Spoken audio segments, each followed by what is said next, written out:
Hello everybody, in today's video I would like to share with you my sweater dress collection because I have many. But before that, if you are new here, my name is Sarah and I'm originally from the East Coast of the United States. I moved to France in 2009 and I've been living and working here since. I'm now a dual citizen of both countries, and on this channel I like to share my sewing projects, a little bit of knitting because I've just started, and a little bit of my personal life to show you what creatively inspires me in case that inspires you as well. So welcome. If you know my style in the summertime, you may know that I like to wear nice dresses and pretty things, and you may think of me as a stylish individual in the summertime, but in the wintertime I become a perpetually cold gremlin, and all I want to do is wrap myself in the coziest, warmest knit fabrics possible and hibernate until the sun comes back. And so I have become, I wouldn't say an expert on double knit fabrics or sweater knits, but I do work with them a lot and I live in garments made of double knit fabrics for all of the colder months basically. And so I wanted to show you my sweater dress collection because I wear my sweater dresses in constant rotation in the wintertime, and I thought it might be interesting to you. Sweater dress fabric is also a great fabric for beginners because it is one of the knit fabrics that is the easiest to sew with, and so if you're looking to get into sewing with knits, I highly recommend sweater fabrics. So today I wanted to show you, I've only really made 2 patterns, 2 sweater dress patterns, but I have 10 dresses to show you today. And I thought it would be interesting because I've used different kinds of double knit fabrics, and I thought that for you to see the different effects with those different fabrics would be interesting. So first I'd like to talk about composition and what kind of fabric to use, and then I'll show you all of the iterations of these dresses I've made. So without further ado, let me show you the fabric. So the kind of fabric that I'll be talking about today is a double knit fabric, and most sweater dresses require this kind of fabric, but definitely check your pattern if you have one in mind, because there are a plethora of different kinds of stretch fabrics and you don't want to make a mistake with that. But a double knit fabric is a fabric that has been knit with 2 sides or 2 layers together. Let me show you.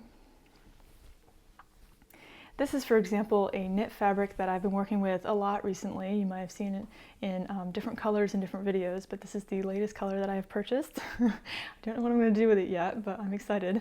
So this is a double knit fabric, for example. It has a bit of a thicker edge here, and it is about 10% stretchy width-wise, and that's typical for a sweater knit or a double knit fabric. They're also called Ponte Roma, Ponte, Milano, or sometimes they're categorized just as sweater medium weight knits. But basically this is the sort of sweater knit that you're looking for. This one has a little bit more drape to it than a regular 100% polyester Ponte Roma.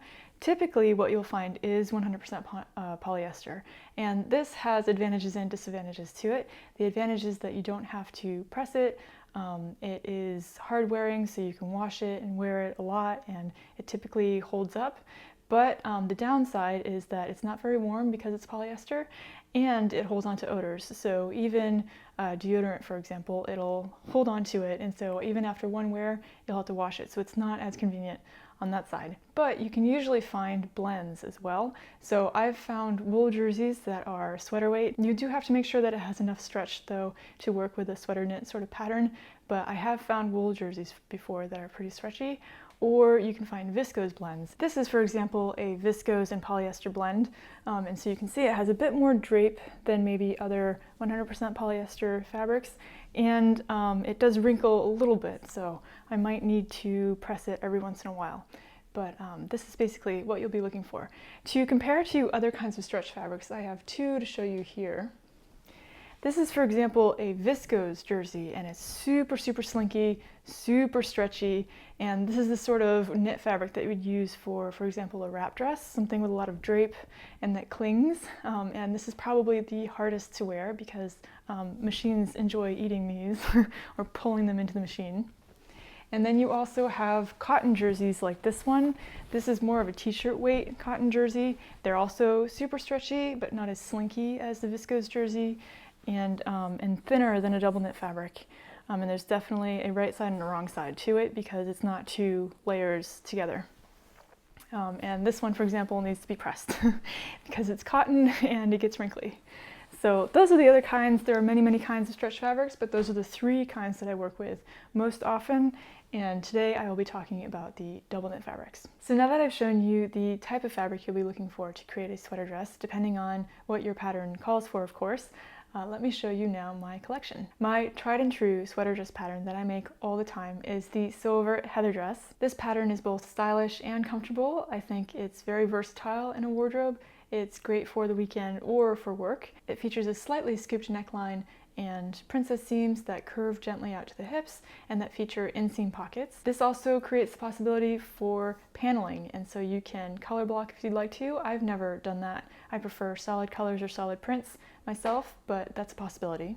It also has the option for different kinds of sleeves, so you can do a cap sleeve, 3/4 length, or long sleeve. I prefer the 3/4 length sleeve, and so I always make that one, but there are different options. This pattern is available in UK sizes 6 to 20, which is also a 31 to 45 inch bust. When I first made this pattern, the size 6 didn't exist yet because Sew Over It hadn't expanded their sizes yet, and so the smallest size was a size 8, which corresponded to my hips, but not to my upper half, which is a hypothetical size down in Sew Over It sizes when I measure the difference between the sizes. When I first made this dress, I made a lot of modifications, and I can show you that with my very first and most worn version of this dress, which is my black heather dress. To make this dress, I made lots of different modifications. So I took in the side seams and I added a center back seam because there was way too much fabric around the waist and hips, and especially the hem, and I didn't want sort of an A-line drapey look around the hem. I wanted it to hang pretty much straight. I also had a lot of fabric pooling in my lower back, and it was pooling vertically and not horizontally. And I don't think that I needed a sway back adjustment because typically you do that when fabric is pooling horizontally. I think that I just have a narrow lower back, and I've never really seen that in any books or guides or online when I've searched for it, the kind of correction for that. But usually what I do is I add darts, or I increase the size of the darts in the back. Or in this case, I added a center back seam and just kind of scooped out that extra fabric from the seam. So the line of that seam on the pattern that I created is very strange, but that's how I made it so that this dress hangs straight on me, which is strange, but it works. This version is definitely my favorite. I wear it all the time. It is in constant rotation in my wardrobe in the winter months or cooler months, and it goes with a lot of different things in my wardrobe. It works with a lot of my louder coats, so my green teal coat that I made a little while ago, or in my houndstooth cocoon coat that I like to wear sometimes. It's a great neutral to wear underneath those, or to wear with other colors. It just goes with everything, and I wear it all the time. I made it in a 100% Ponte Roma from Coupon Saint-Pierre, which is a fabric shop in Paris. This fabric has taken quite a beating in the 7 years that I've been wearing this dress. It's getting a little bit pilly and rough, and it's losing its elasticity, and so that is making it go a little bit limp around the hem, but also making it a bit stiffer around the armpits, for example, so I have a lot of stitches that are starting to pop. I do have plans to make this dress again in black in a higher quality fabric, and so I'm excited to do that. I know it's going to get a lot of wear. The second one that I made is in this geometric print pink and navy blue knit fabric. It is also 100% polyester, but it's got a little bit more of a spongy sort of sweater knit quality to it rather than the smooth Ponte Roma sort of quality that I had in the black one. This one I bought at the Sew Over It store in Clapham when it used to exist. I was able to visit it when I was in London a long time ago, I think back in 2017 or 18, and I found this fabric. And I'm so happy that I was able to visit that shop and buy fabric for one of their patterns as well. That was very special. But this dress is a little bit lighter and so not as warm. I like to wear it in the springtime when it's still a little bit chilly, but a little bit warmer, and I really like wearing that a lot in the springtime. The third heather dress that I'd like to show you today is this one that I'm wearing right now. It is in a leopard print black and white fabric. It's also 100% polyester, and it has a lightly embossed sort of stripy feel to it, which is pretty cool. I like wearing this a lot. I think that the texture and thickness, it's one of my thicker ones, work really well with a lot of my clothes, and the print actually makes it more of a neutral, which is surprising to me. The black and white works really well with a lot of my louder colored clothes or cardigans or coats, and I end up wearing it quite a lot. I really like this one. The fourth and fifth ones that I'd like to show you are actually in a cable knit fabric, and these are also polyester. I made one in white and one in a light jean blue. And what's very particular about these is that I decided to pattern match the cables along the seams, so along the front and the back seams and the side seams as well. Because they were so thick, I ended up omitting the pockets because it was just way too much thickness and it was showing through, and it was just impossible to handle all those layers of thickness. It just wasn't, it was very lumpy and not very nice. And so I omitted those. And I do wear these quite often, not the blue one, because I think the blue one's a little bit too casual for work, the color, and then also at home I don't really want to wear it because it's a very thick, sort of stiff polyester, so that one's a little bit of a miss for me. But I do wear the white one. I think that I especially like wearing it in the wintertime when the lighting is more blue and white anyways. I think that it looks really pretty. The only thing I dislike about it is that the collar is a little bit stiffer and was a little bit less elastic and difficult to fit to the neckline, and so it stands out from the neckline a little bit. But other than that, I like this one a lot. The last heather dress that I would like to present to you today is actually the latest iteration that I've made of this pattern, and it is in this really interesting plum fabric that was gifted to me by Minerva, which is a UK-based fabric shop, in exchange for an article for their website, and so I will link that below if you'd like to read about this project in detail. But basically what makes this fabric so interesting is that it is 60% viscose, 35% polyester, and 5% elastane, which makes it extra stretchy, soft, and drapier than typically fabrics or double knit fabrics are. This presented pros and cons. It was a little bit harder to sew just because it stretched so much, but the stretch makes it more comfortable to wear. And then the drape also means that the shape of the pattern changes a little bit versus my more stiffer versions, such as the cable knit fabric, which is not tighter but stiffer and therefore not as flexible and drapey, especially around the hem. I don't actually wear this one very much. I think because the color is a little bit too unflattering. It's not very unflattering, but it's just on the edge where I don't always want to wear this sort of vibrant plum color. And then I don't like the feeling of the fabric against my skin, which is interesting because I thought that the viscose made it softer and I thought that I would like that versus the sort of rougher polyester fabrics like the one I'm wearing today. It's not exactly soft, but it's not itchy either. But actually the viscose, I think, gives it more of a cool, clammy sort of feel. It's squishy, but cool all the time, and so it stays cold against my skin, and because I'm perpetually cold, it's not something that I appreciate very much, especially in the winter months. I think this fabric would be perfect if you were constantly overheated or constantly too hot, even in the winter months, because this fabric stays very cool, and I think that's the viscose effect. And so it could be the right fabric for you, and they have lots of different colors of this fabric, so I will link the fabric below as well. I think they still have more in stock. But yeah, this was a very interesting one and very comfortable, but something I don't reach for in the end very often. So that's all of my heather dresses, and I'm excited to make more. I already have plans to make 2 more, if not 3, in that blue fabric I showed you, but we'll see. 2 for now. But I love this pattern. It's so easy to wear and to throw on and wear with boots. I wear them with knee-high boots, and I like to wear those all winter. It's just very comfortable for me, and so yeah, I love this pattern and I highly recommend it. The second pattern that makes up the second half of my sweater dress collection is the Dirondeau Givre dress, or Givre. Givre? Givre means frost in French, so it is very aptly named. I do wear this dress a lot when it's cold and frosty out. It features a lightly scooped neckline and an optional contrasting yoke with a seam line that goes across the high bust line on the bodice, the back, and the sleeves. It comes in a t-shirt version as well, so you can make a t-shirt with this. And then for sleeve options, it has either 3/4 lengths, which is what I make, or no sleeves. And it comes in US sizes 34 to 52, which is a size 31.5 inch bust to a 45 and 5/8 inch bust. So this dress is a bodycon dress, or it is closely fitted and there is negative ease, which means that the finished garment is slightly smaller than your body because it's meant to stretch around your body. And so it requires fabrics with more stretch to them, 50% if I remember correctly, whereas the heather dress, I think it's 10 to 20%.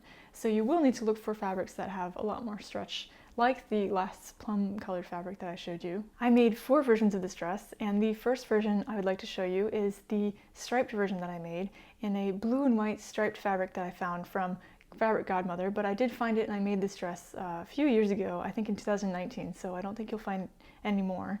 And I made it with the contrasting yoke in a dark blue fabric as well. I can't remember the compositions of these fabrics, I didn't write it down, but I do think that they're mostly polyester with a little bit of elastane in them for stretch. I took extra care matching up all of the side seams and the stripes along the seams in the sleeves and the body, and it took a little bit extra pinning and attention and time, but this fabric didn't move too much on my machine, so I don't remember having very much difficulty to it, and I'm very happy the way it turned out. This one does sort of stick to my legs, so because this pattern and this dress is a little bit longer than the Heather dress, I typically wear it either with boots that come up to my knees or ankle length. I think that it hides, or it doesn't hide, but it's a length that looks nice with both kinds of boots and there's not too much leg, like with the Heather dress when I wear it without tights or without high boots. But that means that it also sticks to my legs and my tights a little bit more because the polyester presents the problem of static.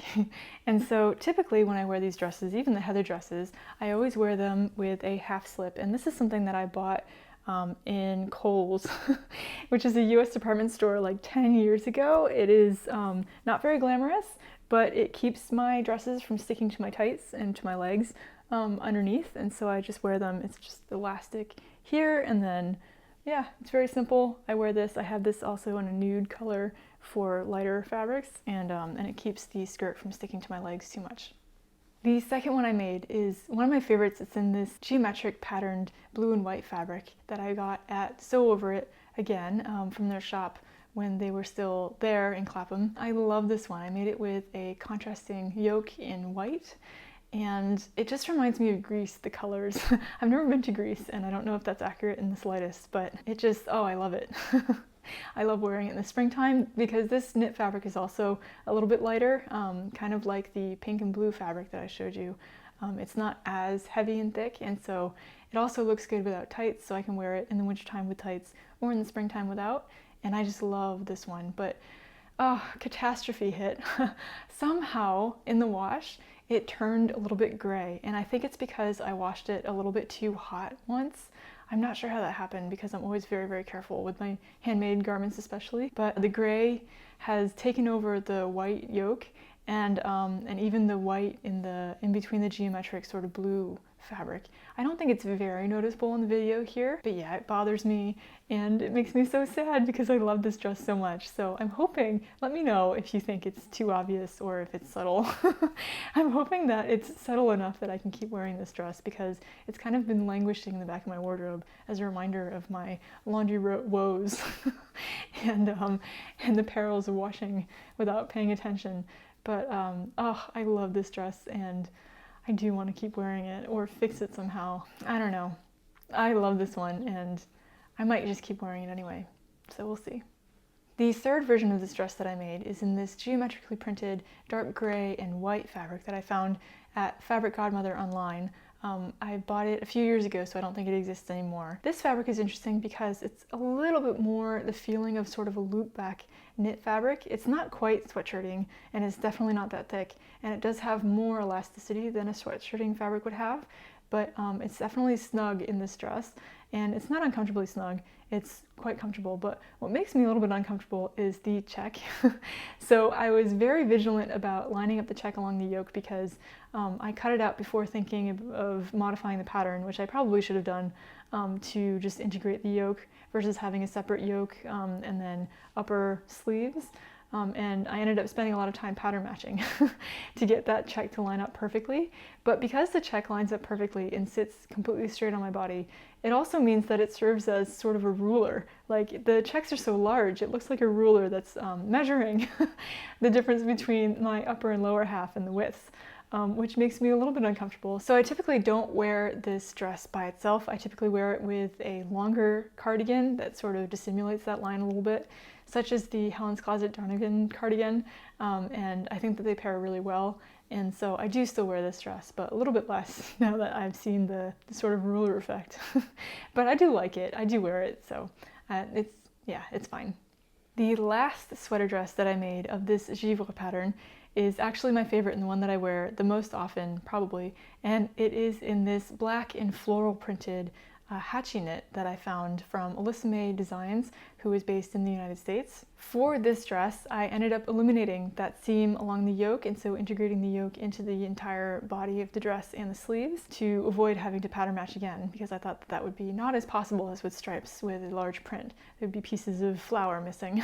And it was a success. I think it fits really nicely. And this fabric, I love the colors. I love the powdery pink and powdery greens against the black. I think it's really romantic, and it looks really nice with the Jenna cardigan or a lot of my Donovan cardigans as well. This fabric is super stretchy and super soft. It's sort of fuzzy. It is also 100% polyester, which is a little bit of a shame, but I love wearing this. This is like wearing a blanket. It's amazing. I don't exactly know what a hachi knit is. I don't know if it's the fuzzy sort of texture or the elasticity, or if it's because it's tightly woven. I've only ever seen it in Alyssa May's online shop, but it's a very interesting fabric and I love it. It's like wearing a blanket. It's so comfortable, and I wear this dress all the time. And that is my entire collection of sweater dresses. If you would like to pin these projects and the details, I have posted all of them on Instagram, so you can check out my Instagram account to save these if you're interested in recreating something that I've made. Or I always include the hashtag in my Instagram posts. So if you're looking for the same pattern but on different bodies or different styles, you can click on the hashtag and it'll show you everyone who's ever made and posted that pattern. And it's a really interesting function on Instagram that I highly recommend, because perhaps your style or your body isn't just like mine, or you're looking for something a little bit different, or seeing what someone else did, for example, color blocking or different kinds of, I don't know, color combinations. That's a great way to go check it out and see all the different possibilities with the patterns, because I may have made a lot of iterations of these, but it's in my style and you might want to look for something else. I hope that you've enjoyed this video and that it has been either inspiring or informative for you in terms of patterns and possibilities and color combinations, or even just sweater knit fabrics. Let me know in the comment what your favorite patterns are for sweater knits, be it a dress or a cardigan or a skirt. Whatever you enjoy making interests me, because I wear almost exclusively sweater knits in the wintertime or in the fall or early spring. And so that's a good chunk of the year, and I'm constantly looking for interesting patterns to make up, even though I have my favorites, which you've probably noticed already, but please do let me know. As always, I have linked below all of the patterns that I've discussed and any fabrics that are still available, so don't hesitate to check those out below. I hope that you're doing well and that you're not too cold and that you are wrapped up in your own medley of comfortable knit fabrics. And I will see you again here soon. Bye-bye.